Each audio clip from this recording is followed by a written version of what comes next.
Hello children, how are you? Fine? Hope you are enjoying the online classes. So today, in continuation with the same previous topic, life process, we are today taking part the plant transportation. That is how the different materials from one part to other part is being transported in case of plant. In last class, we have discussed in detail about the circulatory system of human being, where we have seen the different substances how transported by virtue of blood. And today we shall be taking up the transportation in plant. Okay? So, when we are talking about transportation in plant, we shall have to know what are the transporting vehicle, what are the transporting media in plant. So before we go in detail, we shall discuss transportation in plant in two separate headings. One is transport of water and mineral, transport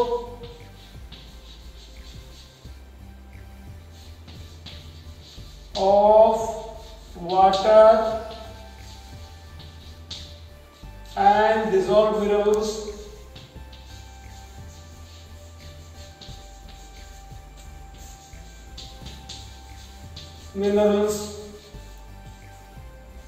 and the second is transport of prepared food from leaf to different part of the body. That is what you call as translocation. So transport of food. Transport of food. So these are the two substances. One is water and dissolved mineral, which are to be transported from one part to other part, and that one part is from soil through root, stem to leaf, and the food so prepared in the leaf, from leaf it has to be transported to different part of the plant body. So there are two modes of transport in case of plant. Now let us first take up the transport of water and dissolved mineral. Okay, so this part we shall take up first.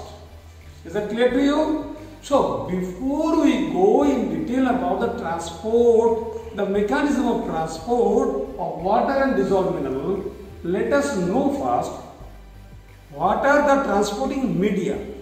In case of plant, the water and dissolved minerals are transported through a complex permanent tissue that is called as xylem. Xylem. On the other hand, the food, prepared food from leaf to different part of the plant body are transported through another complex permanent tissue, that is phloem. Phloem.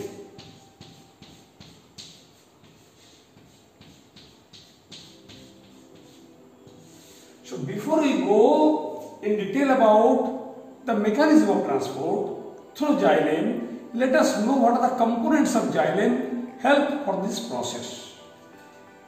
Xylem being a complex permanent tissue made up of four things, four elements, xylem elements.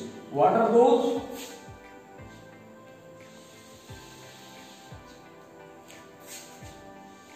Trachea,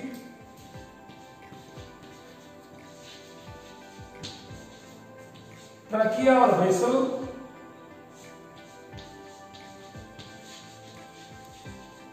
trachea or vessel, xylem parenchyma,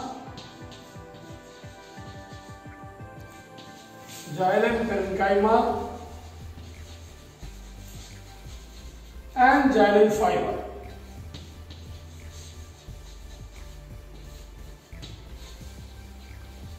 Out of that, this trachea and vessel or trachea are the main conducting tissue, dead tissue. This trachea and vessel are mostly or rather to say solely responsible for the movement of water from root through stem to leaf. That means they are making the conducting root. Is that very clear to you? Now let us go through the shape of this tracheid and trachea, especially the vessel of the trachea and tracheid of xylem, because these two are very much closely associated for the conduction of water and dissolved mineral. So let me rub this part and go to give you a brief idea about the structure which you have read in your class 9 also. This tracheid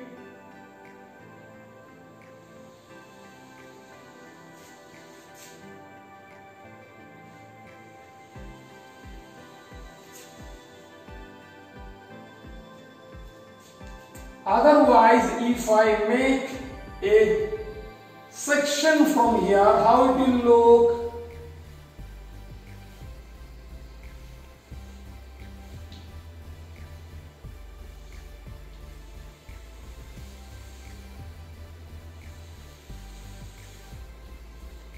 It gives an appearance like this. It is having the pits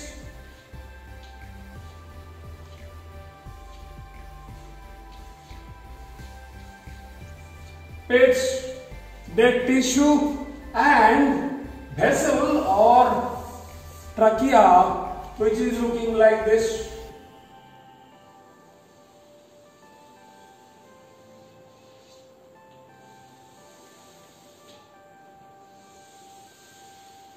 They are having perforation at its end plate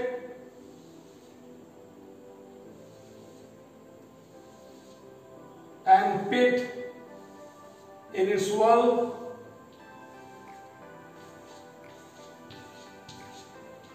Just to have a previous recapitulation so that you can clearly understand how these xylem elements are looking like, and these elements, vessel and tracheid, are responsible for the transportation of water from root through stem to leaf.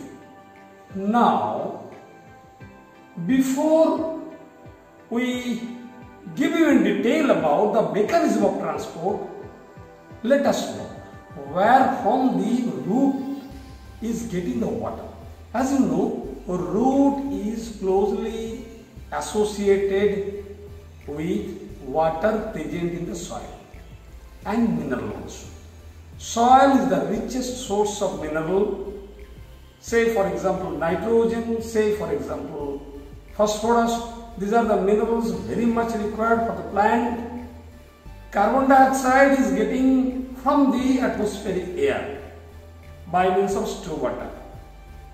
Leaf is getting the carbon dioxide. But these minerals like nitrogen, like phosphorus, they are getting from soil. Is it very clear? The root, it is having a fine root here which has closely remained in contact with the soil. So soil is the ultimate source of water and dissolved mineral in the form of ions. Is it very clear? Now, with this idea we shall proceed forward. How it is being absorbed. Let me rub this part, and just to have a look about the TS, transverse section, if we cut through root, how it will look like. It is having its outermost layer covering called epidermis. Some of the epidermis extend in the form of fine unicellular structure called root here. So this is the root here. If we cut a TS, transverse section through root, This is the structure we will be getting. Unicellular root here. Next to this is the epidermis. So let me wrap this part. This is the epidermis.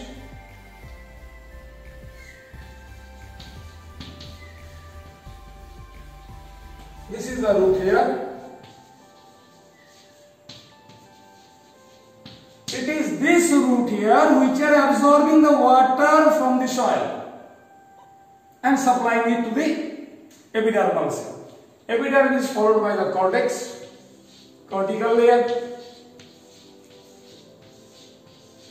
These are a part of ground tissue.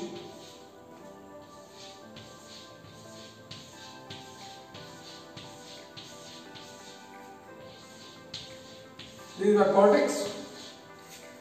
Let me label it. Cortex. One more layer of cortex I shall draw for you.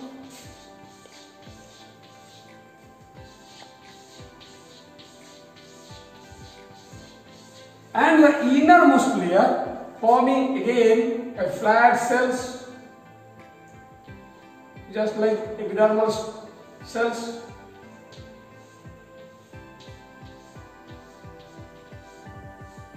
This is called endodermis. What is it called? Endodermis. Endodermis.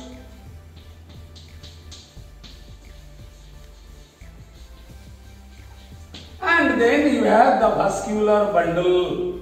The vascular bundle, that is xylem and phloem. Xylem and phloem. So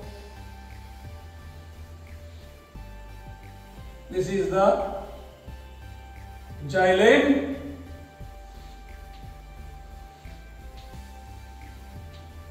This idea I am giving so that you can clearly understand how the water is moving.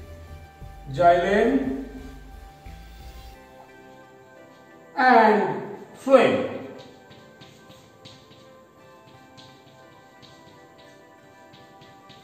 Only part I am drawing. This is the phloem. Together comprises the vascular bundle, or otherwise called vascular tissue, for the transportation purposes.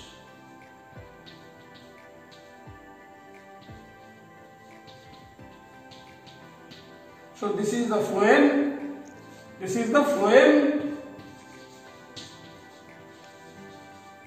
and this is xylem. Now, as I told you, the vascular tissue, xylem and phloem are the conducting tissue. Xylem is responsible for transport of water.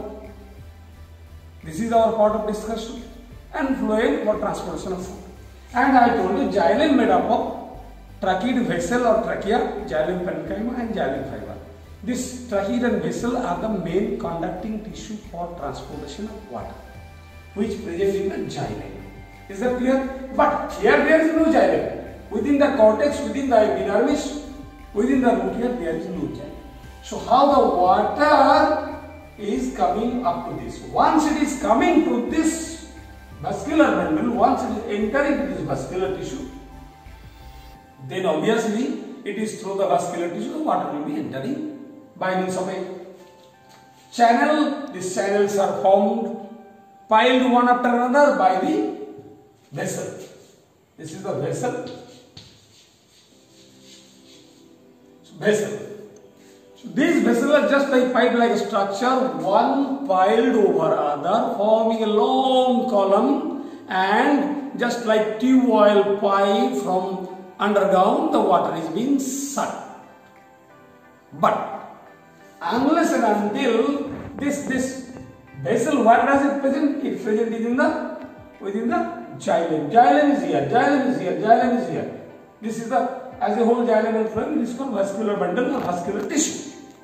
Now, beyond the vascular tissue means water will be absorbed by this. So root here is the site for absorption of water.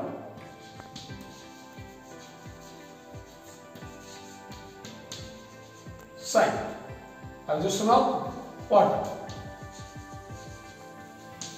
How the water will be absorbed here? And when it is absorbed here, it will be transported to the epidermal cells, epidermal cells to cortical cells to endodermis, and then only it will go to the vascular bundle. But before it reaching to the vascular bundle, how it will be passing through that? Here is a point. So before I give you the detailed idea, let's go through a clipping. Here is the clipping. I have taken a TS through a dicot rule. The same thing I have drawn here in a very short form. Here if you see, as I have drawn in my diagram also, the unicellular root here, which I have drawn in my diagram. Then this is the epidermal layer. Then this is the cortex, endodermis, the innermost layer of the cortex called endodermis. Then this whole area comprised of the xylem and phloem. In between xylem and phloem, you have the pith. So these are the xylems. These are the xylems. These are the xylems. The red color it is demarcated here, and in between these are the phloem. These are the phloem. Is that clear to you? Now my question is, how the water and mineral will reach to the xylem? That is, xylem is the conducting tissue which contain trachea and vessel. The vessel, just like a pipe, will combine one after another and pull the water and send the water to you. But unless the water and mineral are reaching to xylem, how it will be? How it will be sending it. Now, thing is, if I rub this part and give you very clear idea how it happens, actually, this area where the root is there, root here, this is filled with water. This is the water level. This is the water level. So try to understand, this is the water level. This is the water area. Now, water will be transported from soil through this root here to the epidermis. How it will go? How the water will enter? By a process called diffusion. What is the process called? Diffusion.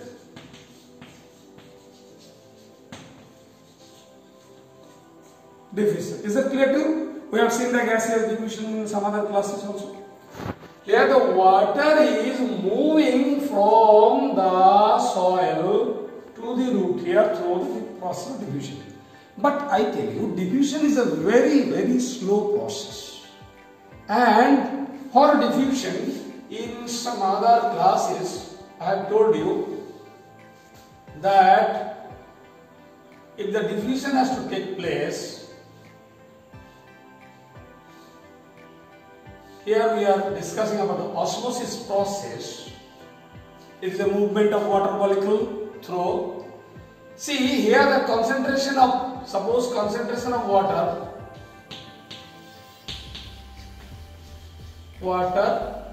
less.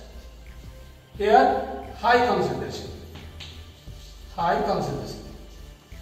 Then only the water molecule will move from higher concentration to lower concentration. Is that clear? Now, how it happens? Actually, the ions, although not all the ions, but most of the ions are actively transported to the root, inside the root hairs or the epidermal cells. What is basic difference between active transport? Diffusion is a passive process. There is no need of any energy. Is that clear? No need of energy. But active transport means here energy in the form of ATP has to be utilized. Then why in diffusion there is no need of energy? Why in the active transport energy is good? Because see, within the leaf epidermal cells or within the root here. Suppose this is the root here, unicellular, where already concentration of different ions are more. Ion concentration are more. Try to understand. More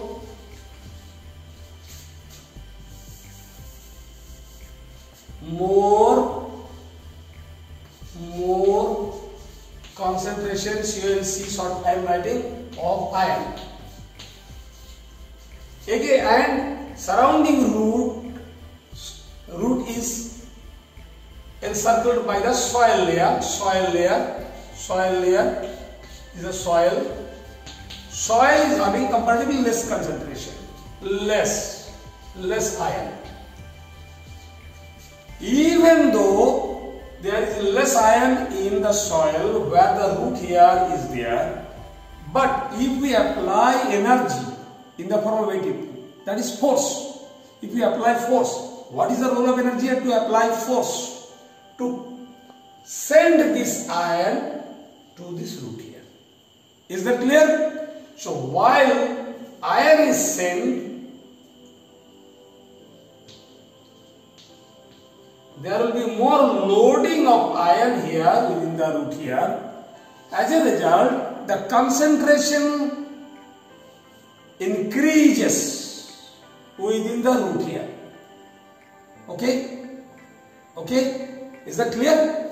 As more ionic concentration here, in comparison to that, the water concentration is more here. So water, by means of a passive process, enter to the root here. Entry of water. Is that very clear? Now the water is entered to the root here. From root here, it is coming to the epidermal cell. From epidermal cell, water is moving to the cortical cell. From one cortical cell to other cortical cell, other cortical cell to other cortical cell. Then ultimately, through the endodermis to the xylem vessels.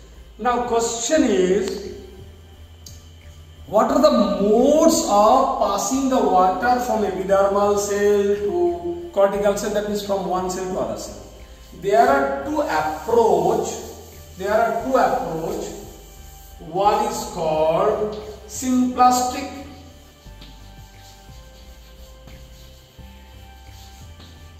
movement and the two is apoplastic movement.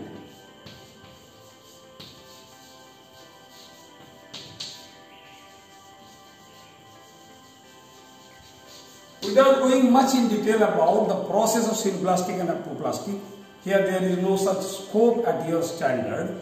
Try to just remember, there are two concepts. One is symplastic movement, symplastic path. Another is apoplastic path. Rather to say movement, symplastic path. And the other is apoplastic path. What are those? We shall get a chance to discuss in higher classes. By virtue of these two, the water molecule now from root here entering to the epidermal cell, from epidermis to cortex, these are the cortical cell, to the endodermis. Actually, endodermis is having a impervious layer, some of the endodermal cells, that is called Casparian strip. So here, either of the two mechanisms support the movement and then it enters to the xylem. Once it enters to the xylem of root, then from root xylem to shoot, that is stem xylem to leaf xylem, obviously it can reach. But two factors which plays a great role. One is called root pressure,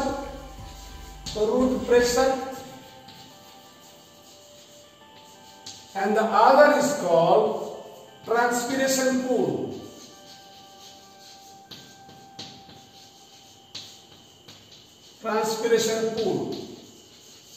Root pressure we have already described just now. That is due to actively loading the ions in the root here concentration is high inside the root here, so water molecule passively moves into the root here, and from root here now it enters to epidermal cell, from epidermis to cortical cell to endodermal cell. There are of course two path, apoplastic and symplastic, and then ultimately it enters to the vessels, trachea of xylem, and continuously it is connected with the xylem present in the stem and to the leaf, and obviously the water is moving in that part.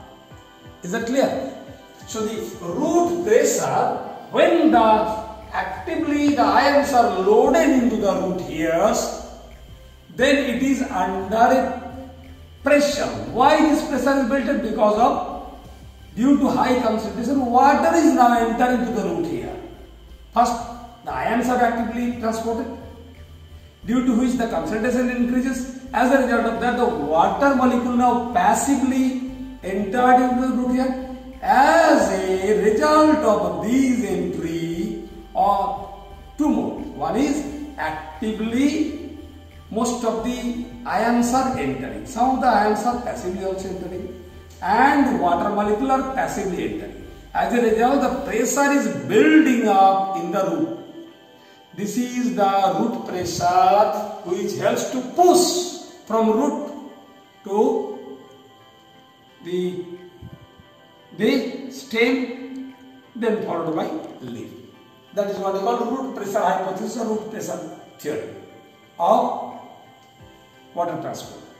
And along with water, the dissolved minerals are also transported. Other is transpiration, very important. As you know, the leaf is the aerial part which are always exposed to sunlight, especially during daytime. So what happens? During daytime, profuse amount of water is lost through the stomata, the opening present in the leaf. If we draw the stomata here,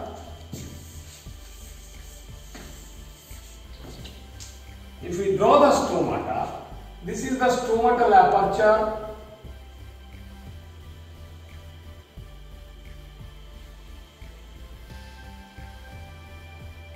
This is the bean shape or kidney shape guard cell, and these are the subsidiary cells.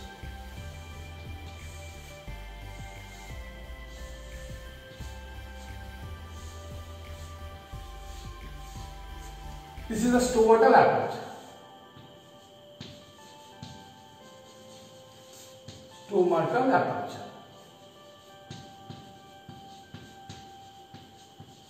Now, during daytime, the stomata remain open.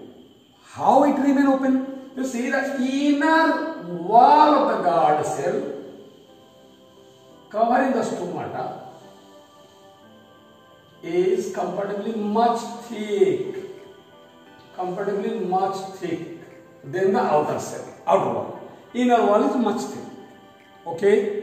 Now, when the stomata become turgid, the guard cell when become turgid, okay, it exerts a pressure. As a result, the outer wall of stomatal guard cell pushes away, and when it pushes outward, it pull the inner elastic wall of the guard cell towards its side. As a result, it pull. As a result, the stomatal opening now become more. This aperture now increases.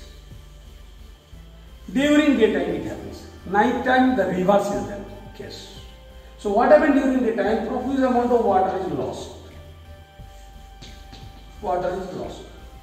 This water loss, what we call as transpiration. Due to this loss of water, now the water present in the adjacent cell, that is the subsidiary cell, the water will move here, from here.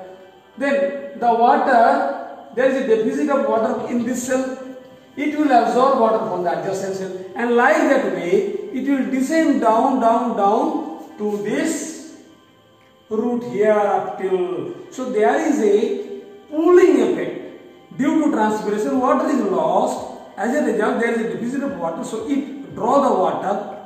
The stomatal guard cell draw the water from the adjacent cell to fill its water loss. Adjacent cell to next cell, next cell to next cell, and ultimately it descends down. That is what we call transpiration pool. This transpiration pool is very important for fulfilling the demand of water. As a result, the water is pooled, and this pooling, what we call as transpiration pool, generated due to the process of transpiration, and which is one of the most important reason for continuous transport of water. During night time, of course, another thing happens called ductation, which we will discuss sometime if we get a chance related to that. But for the timing, I hope it is very clear to you, and in that way, the root pressure and the transpiration pool, these two concepts is very clear. These are the two factors which are responsible for transportation of water and mineral from root through stem to leaf via, that is the transporting of the conducting tissue here, xylem, and what is the component, what is the element, that is the vessel and trachea. Especially the vessel one after another joined, but before entering into the vessel, it has to pass through all the cells. I have told you the apoplastic and the symplastic path through which it enters. Before we stop today for your transport of water, I shall give you another concept, so that a clipping, so that the whole thing, how it is taking place, will be very clear. The movement of water through green and food through yellow, is that clear how it is moving? Now, through this small clipping, I have tried to make you understand how the water molecule along with the dissolved minerals are ascending up, and the food so prepared in the form of yellow color bubbles, it was showing you how it is moving downward as well as upward in different directions. So I hope the movement of water along with dissolved mineral, that is transportation of water from root, from soil through root, stem, and ultimately reaching to leaf, where it will be utilized for different purposes, especially for the production of food by photosynthesis. Is it clear to you? I suppose you could get a very clear concept. With this, thank you today.